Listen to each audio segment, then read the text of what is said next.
Isang buhos ng suporta at paglilinaw ang ipinaabot ng PNP nitong ika-31 ng Hulyo taong kasalukuyan para kay Police Brigadier General Macapas. Kasalukuyang CIDG Director matapos ang ilang espekulasyon ukol sa umano'y pagpapalipat sa kanya dulot ng di umano'y pagkabigo sa kaso ng missing sabongeros.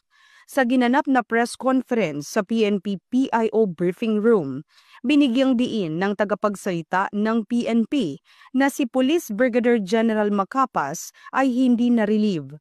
Bagkus ay voluntaryong humiling na mailipat sa isang regional post upang makatulong sa pagsugpo ng smuggling sa Mindanao at paghahanda sa nalalapit na halalan sa BARM. Well, I cannot comment on behalf of the SOJ with due respect to our SOJ. The Chief PNP visited the Department of Justice last Tuesday, if I'm not mistaken, for a separate meeting. It was a chance encounter doon na monitor na nandoon ang ating Chief PNP and he paid courtesy call sa ating he paid as a courtesy. But wala pong utos whatsoever na tanggalin po si General Macapas. That's why we are clearing the issue po.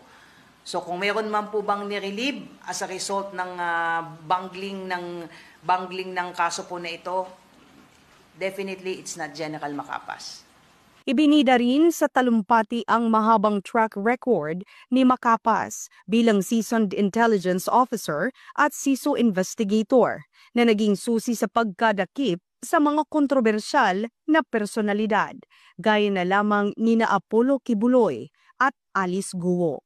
Bagaman alam niyang hindi na siya maipopromote sa mas mataas na ranggo, tinanggap ni Macapas ang responsibilidad bilang CIDG Director, bilang isang good soldier, aniya ng PNP. Ayon sa panig ng pamunuan, walang bahid politika ang kanyang paglilipat at malinaw itong bunga ng tiwala at kumpiyansa sa kanyang kakayahan.